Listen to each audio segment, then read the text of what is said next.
Doctor Babasaheb आंबेडकरांनी तुम्हाला शिक्षणाप्रती प्रेरित करण्यासाठी, तुम्हाला शिक्षणाची बरोबरीची संधी देण्यासाठी संविधानामध्ये तरतूद केली आणि परिवर्तनवादी चळवळीमध्ये ज्या ज्या महापुरुषांनी या देशामध्ये परिवर्तनाची क्रांती केली त्यांच्या विचारांना मी या ठिकाणी वंदन करते। येणारे महाकारुणिक तथागत गौतम बुद्ध, स्त्रीमुक्तीचे प्रणेते महात्मा ज्योतिराव फुले, क्रांतिज्योती सावित्रीबाई फुले, छत्रपती शिवाजी महाराज, छत्रपती शाहू महाराज, भारतीय संविधानामध्ये पुरुषांच्या बरोबरीने स्त्रियांना सुद्धा सन्मानाचं स्थान मिळवून देणारे परमपूज्य डॉक्टर बाबासाहेब आंबेडकर आणि परिवर्तनवादी चळवळीमध्ये ज्या ज्या महापुरुषांनी या देशामध्ये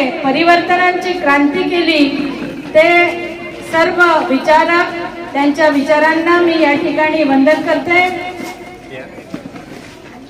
आदरणीय मध्यमवर्गीय नागरिक विकास संघटना ज्यांनी या ठिकाणी निर्माण केली आणि आपल्यासारख्या सर्व विद्यार्थ्यांना शिक्षणाची जी संधी उपलब्ध करून दिली, सन्माननीय स्मृतिश्रेष्ठ शिवाजीरावजी चंदनखेडे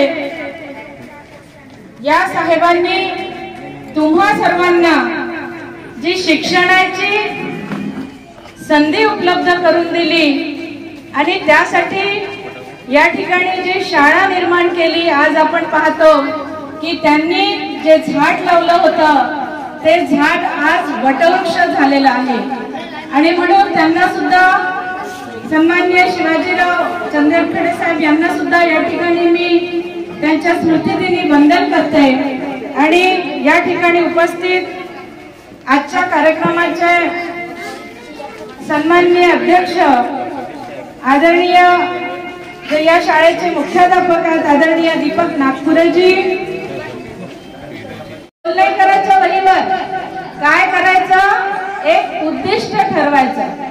डॉक्टर बाबासाहेब आंबेडकरांनी तुम्हाला शिक्षणाप्रती प्रेरित करण्यासाठी, तुम्हाला शिक्षणाची बरोबरीची संधी देण्यासाठी संविधानामध्ये तरतूद केली आणि चंदनखेडे साहेब, शिवाजी म्हटलं तर हे नाव काय आहे, प्रेरणादायी नाव आहे। ज्याप्रमाणे छत्रपती शिवाजी महाराज होऊन गेले त्याचप्रमाणे तुम्हासाठी शाळा या ठिकाणी करा। इथे जिल्हा परिषदेची 7व्या वर्गापर्यंत शाळा होती, तुम्हाला कुठे जावं लागत होतं समोरच्या शिक्षणासाठी, नागपूरला, आणि म्हणून तुम्हाला सुद्धा या ग्रामीण क्षेत्रामध्ये 10वी पर्यंत शिक्षण मिळालं पाहिजे म्हणून त्यांनी या ठिकाणी शाळा सुरू केली। हे ऐतिहासिक कार्य आहे की नाही आहे ना?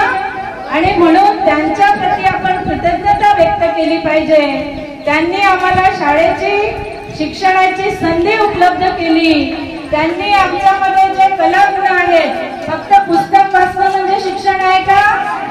नाही, तुम्ही जे तुम्हाला मनपसंत आहे ते सुद्धा तुम्ही खेळलं पाहिजे, जे तुम्हाला सांस्कृतिक नाट्य करण्याची आवड आहे ते तुम्ही केलं पाहिजे, तुम्हाला संगीताची आवड आहे ते सुद्धा तुम्ही त्या ठिकाणी गायलं पाहिजे, तुम्हाला स्पोर्ट्स मध्ये जाण्याची कुठे फुटबॉल असेल, क्रिकेट असेल, मुलींना कुठेतरी कबड्डी असेल, हे जे सगळे खेळ आहेत ते काय आहे तुमच्यासाठी, तुमचं व्यक्तिमत्व विकास घडविण्यासाठी आहे। मी फक्त भाषण म्हणून देत नाही तुम्हाला, कुठेतरी तुम्ही या समाज व्यवस्थेमध्ये जी शिवाजीराव चंदनखेडे साहेबांनी तुम्हाला जी संधी उपलब्ध करून दिली, तुम्हाला सुद्धा समाजामध्ये येऊन त्यांच्या पावलावर पाऊल ठेवून काम करायचं आहे।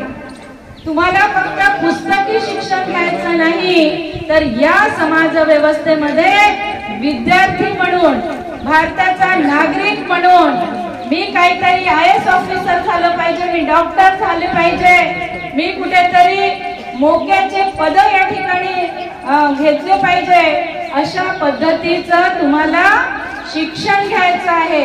फक्त मी शिकलं आणि माझ्यापुरतं मर्यादित ठेवायचं आहे का शिक्षण? नाही. आणि म्हणून ज्या ज्या महापुरुषाविषयी आपण या ठिकाणी बोलतो, सावित्रीबाईंनी त्या ठिकाणी आपण बघितलं की पुण्याला शाळा सुरू केल्या सावित्रीबाई आणि ज्योतिबांनी.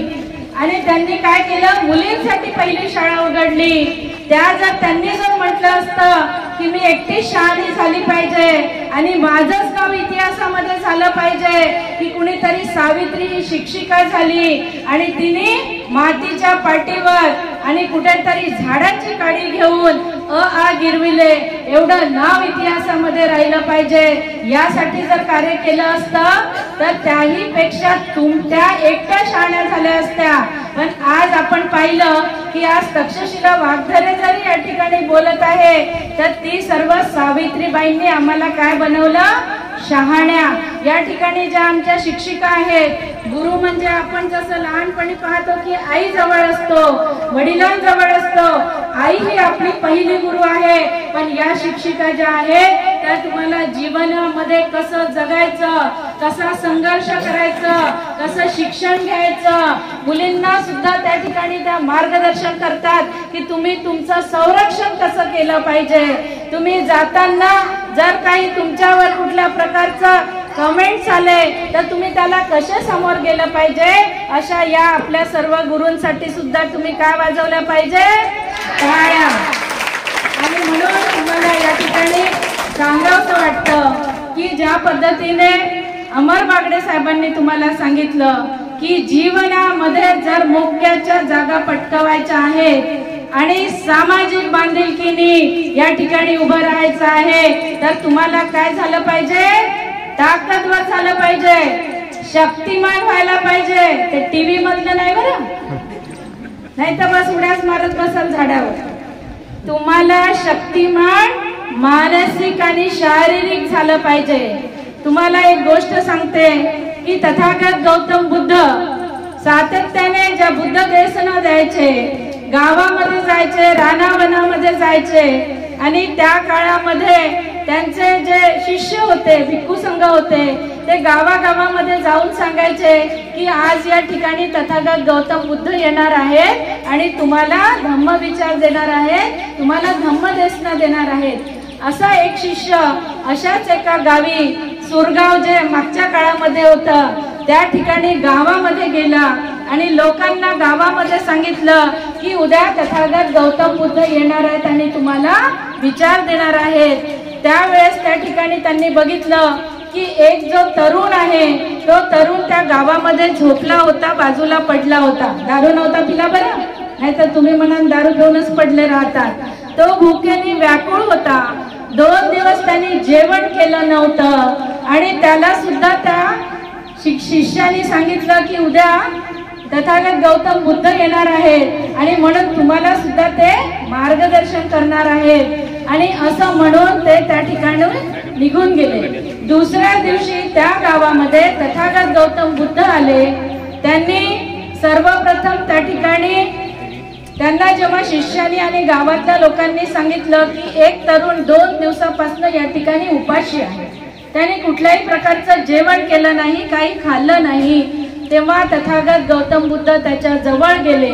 त्याला पूर्ण जे काही त्यांनी चारिका केली होती त्यांच्या शिष्यांनी, सगळ्या संघाने, तर त्या जो भुकेला जो तरुण होता त्याला सर्वप्रथम त्यांनी काय केलं, जेवण दिलं. धम्मदेशना दिली का पहिले? तुम्हाला जशी भूक लागली आहे आणि आमच्या सारख्याला तुम्ही सहन करत आहात, तर तथागत गौतम बुद्धांनी त्याला पूर्ण जेवण दिलं. त्याच्यानंतर त्याला पाणी दिलं आणि शिष्य तथागत गौतम बुद्धांना म्हणायला लागले की संघ की हे तथागता, तुम्ही त्यांना भोजन दिलं, त्यांना कुठेतरी शारीरिक काय झाली, शक्ती आली भोजनामुळे, आता आणि तुम्ही त्याला धम्मदेशना का दिली नाही? सर्वप्रथम तुम्ही धम्मदेशना का दिली नाही? तर तथागत गौतम बुद्ध म्हणाले की ज्या व्यक्तीला पहिले ज्याची गरज असते ते देणं अतिशय गरजेचं आहे. आणि म्हणून त्या ठिकाणी त्यांनी धम्मदेशना नंतर दिली सर्वांना. त्यामध्ये तो युवकही सामील झाला. पण असं तथागतांनी म्हटलं नाही की हे युवक उठ बरं, नाही तर तू झोपलाय तर पहिले मी काय देते तुला, धम्म प्रवचन धम्म सांगते, तर ज्याची जी पहिली गरज आहे ती आपण दिली पाहिजे।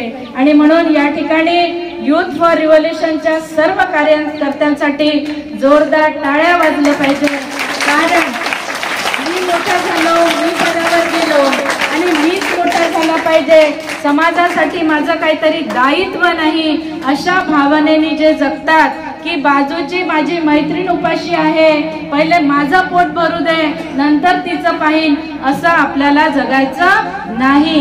ही सगळी जी मुलं आहेत हे सगळे नोकरी करतात, कुठे त्यांचं सुद्धा त्यांचं कुटुंब आहे, मुलं आहेत, पत्नी आहेत, आई वडील आहेत, या सर्वांना सांभाळून सुद्धा माझं समाजाप्रती काहीतरी दायित्व आहे। फुले शाहू आंबेडकर या विचारसरणीवर जर मला काम करायचं आहे तर मी सुद्धा विद्यार्थ्यांना कार्यक्षम बनवलं पाहिजे, त्यांना सुद्धा मोठ्या हुद्द्याच्या जागा पटकावल्या पाहिजे, या दृष्टिकोनातून मार्गदर्शन केलं पाहिजे। शाहू फुले आंबेडकर यांच्या संदर्भात त्यांचं जे काही जीवन आहे ते कसे घडले ते सुद्धा त्यांना सांगितलं पाहिजे। यासाठी ही सगळी धडपडणारी मंडळी आहे आणि यांच्या माध्यमातून विलास भाऊ चंदनखेडे यांनी मला या ठिकाणी जी संधी दिली, रवी भाऊ रंगारी यांनी जी या ठिकाणी मला बोलण्याची संधी दिली, त्या सर्वांना या ठिकाणी धन्यवाद देते। आणि आपल्या वडिलांच्या पावलावर आपण सुद्धा या ठिकाणी कोण किती दिवस जगला याला महत्व नाही, तर तो किती समाज उपयोगी ठरला, समाजासाठी किती चांगलं कार्य केलं, समाजासाठी त्यांनी किती मोठं या ठिकाणी जे शिक्षण संस्था वटवृक्ष बांधलं ते जास्त महत्वाचं आहे। आणि म्हणून या ठिकाणी शिवाजीराव चंदनखेडे साहेबांना पुनश्च वंदन करते आणि आपला हा डोलारा असाच या ठिकाणी मोठा वाढो आणि आपली जी संघटना आहे त्या संघटनेमध्ये आपण सर्व कुटुंबीय जे या ठिकाणी काम करत आहात आपण एकोप्याने काम केलं पाहिजे। कारण आपल्या शैक्षणिक संघटना फार कमी आहेत, अनेक शैक्षणिक संघटनांमध्ये आम्ही पाहतो की कुठेतरी तिथे चढाओढ असते, एकमेकांचं बरोबर ऐकत नाही, पण आपल्या वडिलांनी या ठिकाणी जो वारसा तुम्हाला दिलेला आहे म्हणून संघटित होऊन आपण या ठिकाणी कार्य करावं अशी या ठिकाणी अपेक्षा करते। आणि एक चांगली शिक्षण संघटना आपण उभारली, चंदनखेडे कुटुंबियांचे या ठिकाणी अभिनंदन करते आणि इथेच थांबते। धन्यवाद।